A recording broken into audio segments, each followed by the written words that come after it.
What is up, ladies and gentlemen? Steven Ostentoski here of Maize n Brew, bringing you part 2 of this discussion about why Jim Harbaugh's contract situation doesn't make any sense. If you didn't catch part 1, please check that out. We covered Harbaugh's contract, how it's an anomaly in college football, how it impacts the program overall. That laid the groundwork for what I cover in this video. But today we're going to cover what Michigan should have done to avoid this situation and what I believe Michigan will do moving forward here. So before we get into that, I announced in the last video, I've started a fundraiser with the organization No Kid Hungry. They help provide meals for children and families that need assistance providing meals on the table, especially with COVID. Lots of challenges for families providing adequate meals for their children. So kids who relied on school meals, for example, throughout the day, since they're now virtual, not able to get those meals, there's a great need for this. So for every like on videos since the last one until Christmas, I will be donating $1 to the fundraiser. I've donated $100 to get it started. I have a $2,000 goal, so let's try to get there. I appreciate any and all support you can. If you can't donate, then again, one like will get $1 from myself. If you share it, again, the more eyes that can see it, the more possibility we can do some good here. So all links and info are in the description below. Let's get into part 2 of discussing Jim Harbaugh's contract here. So the contract situation is bad, right? What should Michigan have done to avoid this? All right, Ward Manuel was hired to be athletic director at University of Michigan in January of 2016. Okay, after the 2016 season, that was Harbaugh's second season, Michigan had come off the following. They had a 10-3 2015 campaign with a Citrus Bowl win, right? All intents and purposes, pretty successful first season after the previous year going 5-7, right? Not great. So 2015 was overall a success. 10-3 in the 2016 season, that was a disappointing ending to otherwise a really powerful team, really solid Michigan Wolverine team there. But obviously, really tough finish. But I think it's fair to say that most fans were at least optimistic that Harbaugh had what it took to bring Michigan to that next level and keep them there, right? Sure, still work to do. You know, it lost to Ohio State, really hurt. Bowl loss also left a sour taste in a lot of fans' mouths. But back-to-back 10-win seasons is something that Michigan hadn't done since 2002. So they're getting back to a high level and consistent for over 2 years there. So in that situation, if I'm Ward Manuel, I'm pleased with that result, right? I'm a new athletic director, forming that relationship still. Lots of signs for that program to put stock in Jim Harbaugh at that point. So inking a new deal after that 2016 season to get on the same terms, to figure out what that working relationship looks like, put ink on a new contract, I think would have been wise. So let's say they did exactly that, right? They signed, say, a new 6-year deal, maybe similar salary, slightly higher. So instead of being through December of 2021, that new 6-year deal would be through December 2023. Okay, let's just play with this. Where would we be now in that situation, right? 3 years would be on the contract instead of 1, okay? Media would still question Jim Harbaugh's future in Michigan, right? That wouldn't go away after how poorly this season went. But the contract is not driving that conversation, right? Potential long-term recruiting impact that I talked in part 1 of the video, that would be lessened because that contract situation isn't there as well. It doesn't solve all of Michigan's problems. By no means am I saying that, but it cuts down on some, okay? Negative recruiting, as Ward Manuel said, it would happen, but you're not adding fuel to that fire. You're removing the things you can control when it comes to negative recruiting by having that contract situation, not the driving force there. Both the athletic director and Jim Harbaugh are at some form of fault here, okay? It benefits the program overall to not be in the exact scenario they are right now. I think Ward Manuel needs to be pushing Harbaugh for a decision. Instead of accepting this wait and see, really push and push often and put a timeline down for Jim Harbaugh to get back with his response to a contract. And for Jim Harbaugh, it's an interesting situation with him because he's his own agent, right? One of the few, maybe only college football coaches without an actual agent. So he didn't push for this conversation either of an extension. At least it doesn't seem like he is, right? From everything that we know. And it seems like he felt that he could recruit well enough regardless of the contract situation, okay? And I think that's a little bit short-sighted. One other factor to mention here is that every offseason since 2016 has been what I'll qualify as like a sour offseason, right? Every single year, a loss to Ohio State and then a bowl game loss, okay? That's every single year. So even if Michigan is 8-0, whatever, heading into the latter part of the season, it's ended with a couple losses.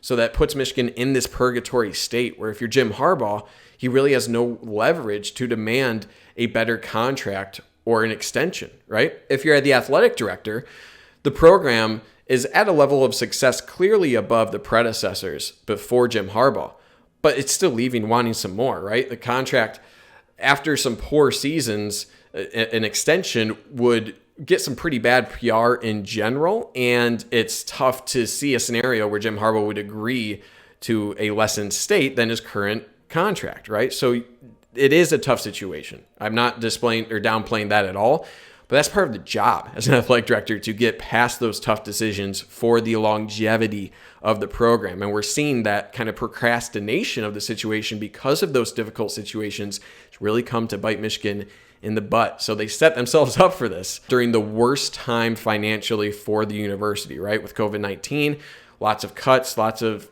budget decisions, and really tough decisions that need to be made. And it just lined up really poorly. Nothing they could have done to, forecast COVID. But because they didn't enact years ago on this situation, it's only made worse because of COVID and the financial impact that has had as well on the university as a whole. So what will Michigan do, right? This is like kind of the key point. All right, we know everything leading up to this, but what's actually going to happen?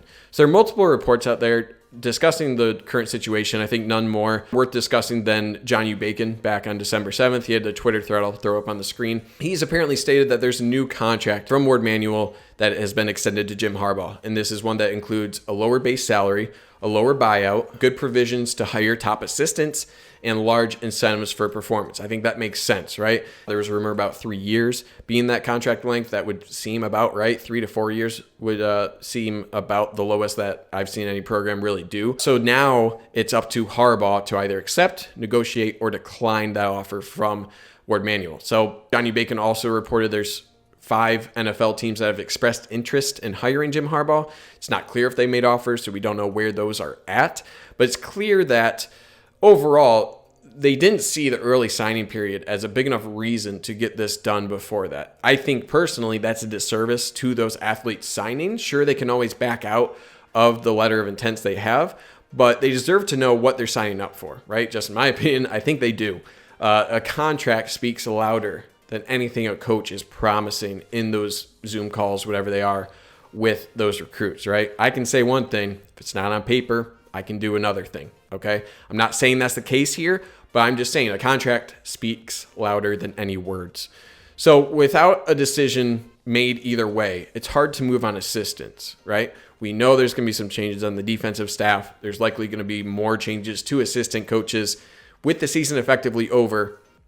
Those decisions need to be made now, not only to give those recruits that sort of information, but also to move on new assistants, right? For a lot of programs right now, their seasons are over as well, with a lot of bowls being canceled due to COVID as well. So getting top assistants to replace those requires a decision to know who the lead man is, right? Who's actually leading this program moving forward. Unless you know that and have that inked, you're not going to be making those moves. So you might be missing on other assistants who are signing deals with other programs who do have their shit together, to speak candidly. So it's really unknown if there's a timeline that Manuel is pushing, right? If I'm him, it has to be before January. That's when NFL jobs open up. So if Harbaugh really wants to stay, putting a timeline before January shouldn't be a problem there.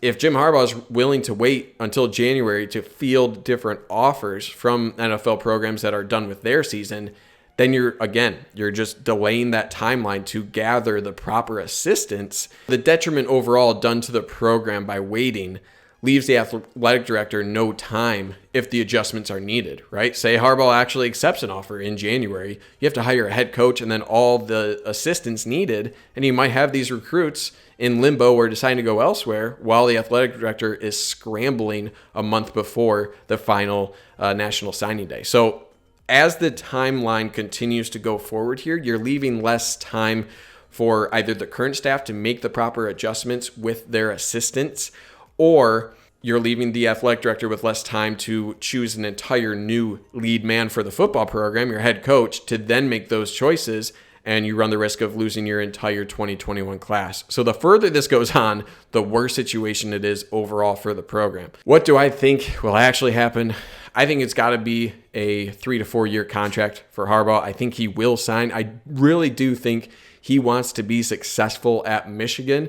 I think he does want to be here. It's just a matter of, will he accept a lower offer with higher incentives based on his performance? I think that's a fair offer from the athletic director, but again, it needs to be pushed.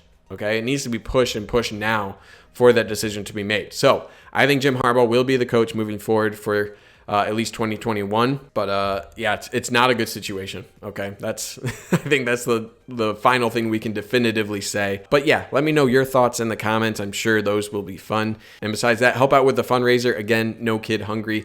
Link is in the description. Every video until Christmas, I will match every like with $1. If you can, please consider donating as well. $2,000 is the goal. Let's try to get there. Besides that, thank you for watching. Appreciate all your guys' support thus far. Happy holidays. Stay safe out there. As always, go blue.